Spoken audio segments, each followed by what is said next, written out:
Social isolation becomes a global phenomenon. I'm Marco Perry. Welcome to the Perry Platform.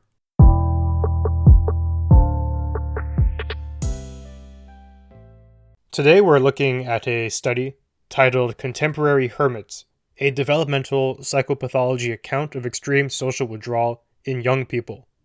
And in Japan, they called this phenomenon Hikikomori. Now, Japan had a term for this because they witnessed this strange social behavior for quite some time.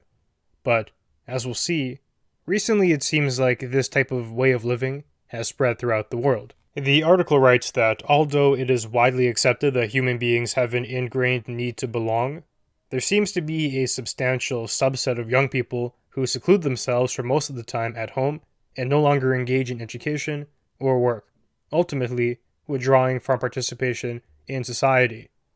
And as we talked about, this phenomenon used to be somewhat contained, somewhat rare, but with all the things that have happened lately, including COVID-19, the phenomenon is gaining popularity amongst young people across the globe. Now, there are three key individuals in this study that have a personal tale, and I think they're interesting to dive into. So first you have a fellow called Yoshi. He's 30 years old and he's from Japan. And for the past 10 years, he spends most of his time restricted to his room in the house of his parents. He is the only child. His parents are relatively well off, and they pamper him.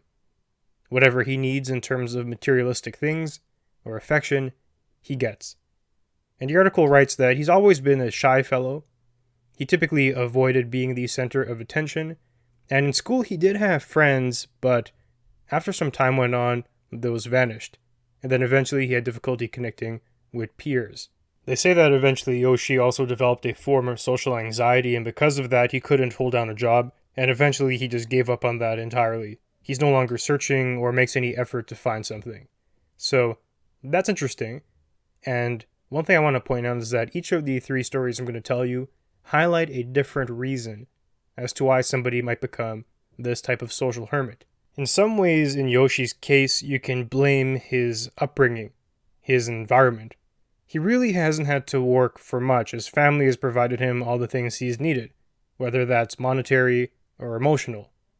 And that's reflected in his lack of enthusiasm for employment. He doesn't have to work. And work is actually a major form of social interaction that humans dabble in. It does sound like that at a point he did have friends, but he was too lazy to nurture those relationships. And that's something that a lot of people may have experienced throughout the pandemic. Okay, so next up you have an individual called Aaron, a shy young man, 22 years old, who was living with his mother and sister in a middle-sized Dutch city. Now, his father died when he was 12 years old following a traffic accident. So there's a different type of situation there. It seems like his social isolation is somewhat in part due to tragedy and trauma. Now, this is an interesting one because he may not even realize that. On an emotional level, there are things that you experience in life that have a subliminal effect. Witnessing your father die at the hands of a traffic accident could make someone less likely to want to go out because they're innately afraid of the same thing happening to them. Even if he can't articulate that, that may be playing a role in the background. Now, the average person could relate to this perhaps in terms of embarrassment or rejection. If they've tried to be social, but they've been rejected, they may be less likely to do so again in the future. They become traumatized to some degree. Same thing if they've been embarrassed. They try to tell jokes and talk about stuff, but nobody really pays attention, and they're laughed at, not laughed with. An interesting case here. Then next up we have Chris. He is the fifth born child of a 6-children household. He is a hardworking person, comes from a rural town in Maine. Now, his family did live quietly. He was a bit withdrawn from the rest of the community, and this seems to be a standard thread throughout his siblings as well. He's described as being somebody that individuals actually liked, but the reason why he wasn't so social is because he didn't seem to show any interest in that. So in this case, you don't have somebody who has a environmental issue or an emotional one. It's simply a case of them not being interested in forming social bonds. They'd rather do other things. And even though they still have to work, and go to school, they'll do that, but they won't go out of their way to find ways in which to communicate and interact with other people. Now, there are many other possibilities, and one of them is an individual who, by circumstance thrust upon them, such as with the COVID pandemic, have been forced into a hermit lifestyle. And from there are a couple options too, such as those who've recovered their social activity and those who haven't. Because being in lockdown, being afraid of catching COVID for 3 years, that could seriously derail many relationships. Then further, you can layer on technology. Things like Zoom make it less required for you to meet people face to face. There are games, even VR games, that can enable you to have tons of fun without actually having to be with other people. It appears that in the coming years, the globe could be facing something like a crisis of belonging, and that's going to come with consequences. In terms of these consequences, there's likely going to be both personal and external ones. In terms of personal, I find that things like meaning and finding fulfillment are going to be even more challenging to acquire in this current environment. There is something very true about that quote that we read at the beginning. Humans long for connection. I honestly believe that some of the most valuable things in this life come down to connection. Whether that's with family, parent, child, friends, a significant other. Those are the things that really move you. And I forget who said this now, but they said if you look at someone's tombstone after they've died, what's typically written on that tombstone? Something like a caring partner, a great father, a contributor to the community, stuff like that. These are all things that put you in relation to other people that you cared a lot about. On the tombstone, there is never something along the lines of, he reached the highest level in Mario. He was the highest ranked player in League of Legends. He was able to watch all the shows on Netflix that came out in 2022, or something like that. This supposed growth of difficulty in terms of an individual's ability to orient themselves in life in context to other people is going to be very challenging.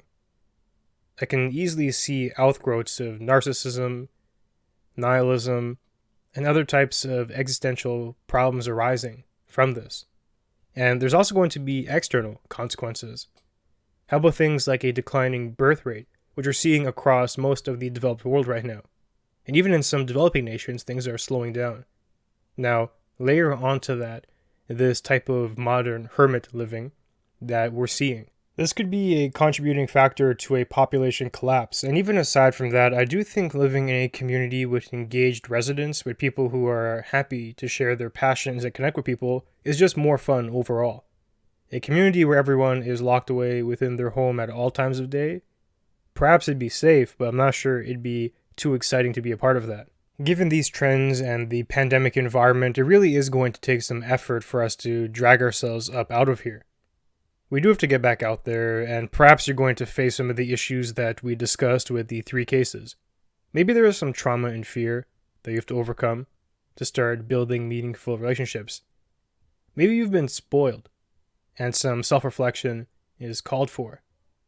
And maybe you just don't care about social interaction.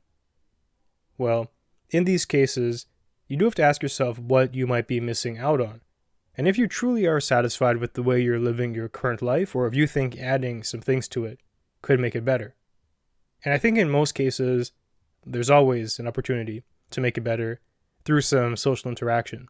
One place I recommend starting with is Common Ground. If you really like video games, I'm sure you can find people around your area who do as well. Whether that's on an online forum, or by playing the game itself and just adding friends through there, or through a library. Maybe there's community nights where people can play games together and stuff like that. Or maybe you can start something along those lines. Or if you like fitness, going to the gym, that's a good idea. Or whatever is your cup of tea, playing sports, certain political topics. I made some friends just by podcasting. It actually is quite remarkable. Be available, be present, and don't be afraid to show off the things that you have a passion for. And naturally, people who also share those things will gravitate towards you. Now, with that, it does bring us to the end of our conversation for today. If you enjoyed the material, be sure to leave a review and share. They'll help us grow. And you can find me online at perryplatform.org and on social media at Perry Platform. Thanks for joining me, and I'll see you soon.